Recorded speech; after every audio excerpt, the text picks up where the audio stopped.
Hola, back again with me, Gabby Kandi. Guys, gimana? Udah banyak banget nih cerita horor ya. Kali ini aku akan mau lanjut lagi nih, menemani kalian dengan cerita horor yang udah kalian kirimkan. Makasih banyak ya cerita horornya. Dan seperti biasa, sebelum aku lanjut lagi ke cerita, aku mohon dulu dukungannya dengan klik tombol subscribe di bawah dan juga nyalain tombol notifikasinya biar kalian tahu kalau misalnya aku upload video. Jangan lupa subscribe ya guys, biar menuju 100.000 subscriber. Mudah-mudahan bisa. Yeay, semangat. Oke, kali ini ada cerita pertama dari Siti Mariam. Dia bilang gini, "Hai kak, aku pernah lagi duduk di ruang tamu sendirian sekitar jam 8-an. Nah aku lagi lihat TV. Pas aku lagi lihat TV kayak ada yang merhatiin aku. Aku lihat ke ruang tamu terus kayak ada mata di balik dinding. Nah terus aku mau tidur. Kebelet pipis. Aku jalan ke jalan WC itu menuju kamar mandi. Aku lewatin dulu nih ruang makan. Nah di situ pas aku buka pintu ada yang ngedehem 3 kali. Batuk bu. Oke, aku buru-buru ke kamar mandi. Terus kayak ada kepala gitu di atas. Pas aku lihat ke atas emang beneran ada kepala di sana dan aku teriak. Terus lari sekencang-kencangnya. Ternyata nggak ada yang dengar. Sampai sekarang aku trauma banget kalau WC sampai harus diantar. Kita kan kayak sekarang rasa kayak ada yang ngeliatin deh. Jangan di atasnya tuh ada kepala deh. Dan pas dia lihat beneran ada.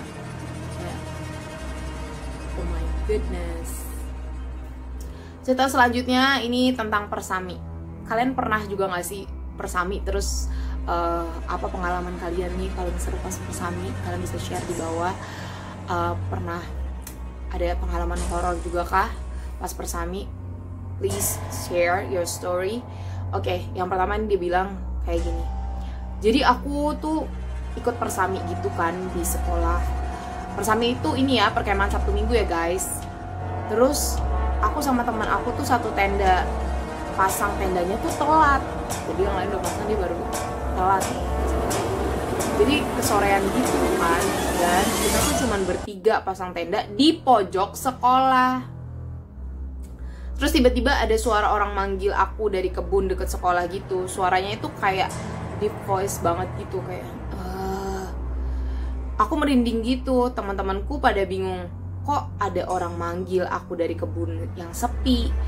Terus kita cepet-cepet pasang tendanya dan langsung ke masjid karena udah maghrib pasang tenda. Astaga. Pas udah malam kita disuruh tidur. Aku sama teman-temanku tuh jalan-jalan di sekitar sekolahan karena kita nggak bisa tidur. Terus pas lewat koridor ada yang nyeletuk, "Nggak tidur neng, udah malam loh."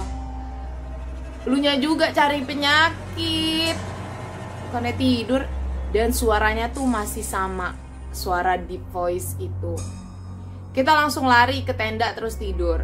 Aku tidur di pinggir, temanku di sampingku tuh tidurnya hadap aku gitu, jadi ada pada depan gitu. Pas aku mau ketidur, ada yang nepok pundak aku.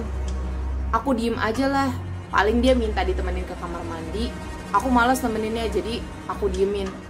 Lu juga, temen lu mau minta temenin, lu gak mau nih. Nepoknya tuh makin keras gitu. Terus aku noleh kan. Dianya tetap tidur, gak hadap aku. Jadi ternyata pas dia noleh tuh temennya udah gak hadap dia, udah belakangin dia gitu. Terus aku bilang, gak usah bercanda kali, sakit tahu kalau nepok-nepok gitu. Temennya gak ngejawab. Terus pas aku mau tidur lagi, aku udah copotin headset. Si suara deep voice itu manggil lagi. Manggil nama aku keras banget. Sampai aku kaget dan duduk. Teman-temanku pada heran terus ngasih minum ke aku. Pas udah selesai minum, ada anak kesurupan hampirin aku dan dia bilang, "Dari tadi dipanggil diem aja, kan saya mau kenalan." Oh my god. Lu digas setan guys. Aku kaget banget. Untungnya ada kakak kelas aku yang masih bangun dan langsung menghampiri dan jauhin aku dari anak yang kesurupan itu. Pas dijauhin pun dia tetap manggil nama aku keras-keras. Jadi semuanya ikut kebangun. Semenjak itu aku kalau persami nggak mau banget telat pasang tenda, nggak mau pasang tenda di pojokan juga. Jadi dia tahu. Nah, pertama mungkin gini, lo udah terlalu sore banget, pasang tendanya juga di pojokan. Dan gue nggak tahu kalau misalnya kita buru-buru tuh kan mungkin kita kayak gerabak-gerubuk gitu, mungkin mengganggu si deep voice itu atau gimana. Jadi dianya kayak kesel atau gimana dan dia jadi ngikutin gitu. Ya mudah-mudahan ini tidak terjadi pada yang lainnya dan dijadiin pelajaran juga gitu untuk tidak telat. Nah, ini cerita selanjutnya dari Vita. Dia bilang, waktu aku kelas 4 SD juga pernah ngalamin kisah horor. Tapi sampai sekarang tuh aku masih inget banget kisahnya. Jadi waktu itu aku sama ponakan aku lagi di kamar dan semua keluargaku tuh lagi di ruangan tamu. Waktu malam Jumat. Terus kan ponakan aku main boneka di kasur aku. Aku juga di kasur itu, tapi aku lagi tiduran. Terus di depan kamar aku kan ruang TV dan ada lemari besar di situ. Terus waktu aku tiduran dan menghadap ruangan TV itu, otomatis lihat lemari. Di depan lemari itu ada poci. Astaga, sumpah serem banget mukanya. Dia cuman kelihatan sampai badannya aja, kakinya nggak kelihatan. Dan karena aku pernah dengar kalau setan itu nggak nginjek tanah, aku langsung cek kakinya dong. Sempet lu ngecek kakinya. Dan itu nggak ada kakinya dan ngambang. Mukanya rusak banget dan penuh darah. Waktu itu aku takutan banget. Terus aku ingat katanya kalau lihat setan itu kedip biar nggak lihat lagi. Terus aku beneran kedip dan hilang. Wah. Dan yang gue amaze-nya tuh di saat kayak gitu kayak lo masih bisa memastikan kakinya enggak. Dan untungnya lo ngedip ya, jadi itu hilang. Ada yang punya cerita serupa juga? Oke, ini cerita selanjutnya dari Aniera, sorry. Kalau aku ceritanya gini, pas itu aku lagi nonton MV-nya NCT Dream yang boom jam 2 pagi nonton MV. Dan tiba-tiba lagunya tuh berhenti sendiri. Aku pas MV-nya berhenti tuh aku nggak mikir yang aneh-aneh, aku mikirnya ya mungkin nge-lag aja. Soalnya HP aku tuh sering begitu. Dan pas aku coba tekan tombol putarnya lagi, kok nggak bisa. Dan tiba-tiba tuh ada tetesan darah dari atas. Tadi aku kira itu cuman air, soalnya keadaannya juga lagi hujan. Dan aku ketetesan tuh sebanyak 5 kali. Aku coba hapus darahnya yang tadi netes di muka aku. Dan aku kayak aneh aja darahnya dari mana, dan aku beraniin diri untuk ngeliat ke atas. Dan di situ emang banyak banget darah. Dan aku spontan langsung kaget. Besoknya ayah aku langsung bersihin darah yang ada di atas itu. Jadi darah itu ada di atap rumah gitu, kayak darah bercucuran gitu kayak. Oh. Dan kata ayah aku, di atas atap rumah tuh nggak ada apa-apa. Dan aku chat teman aku yang bisa ngeliat gituan. Dan dia datang ke rumah aku. Dan aku coba minta dia lihat ke atas rumah aku, di atas atap aku. Soalnya aku ngalamin kejadian kayak gini tuh udah 3 kali. Dan dia kaget banget. Kata dia itu ada cewek di atas atap rumah kamu. Dia lagi berdarah kakinya. Kakinya nggak ada, tinggal badannya doang. Dan aku kaget dan aku masih nggak percaya apa yang dia bilang. Dan kata dia aku beneran, aku mau pulang aja, kata temennya.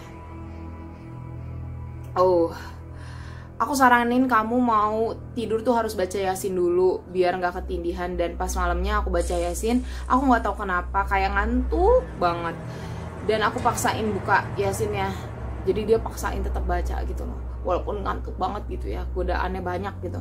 Ternyata emang nggak bisa, mata aku tuh ngantuk banget. Dan pas aku tidur aku kayak ketindihan gitu. Oh my god ya.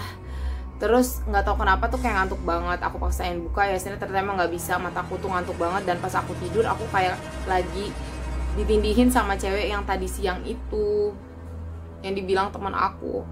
Aku mau teriak nggak bisa, mau nangis nggak bisa, mau ngapa-ngapain tuh nggak bisa. Dan akhirnya aku cuman bisa teriak. Dan akhirnya malam itu juga aku baca Yasin. Jadi mungkin dia kebangun dan ngelanjutin baca Yasin. Kayak nggak kebayang itu ada something di atas atap kamu meneteskan darah kena muka, dan dia ganggu sampai si cewek itu ketinggian. Kalian punya cerita serupa juga kah guys?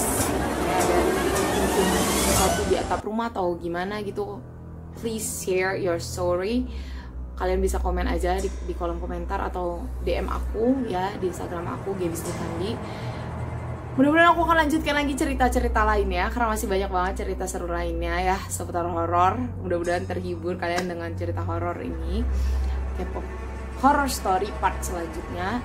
Yang jelas jangan lupa subscribe dulu ya dan nyalain tombol notifikasinya. Makasih banyak dukungannya. Thank you for watching and bye bye.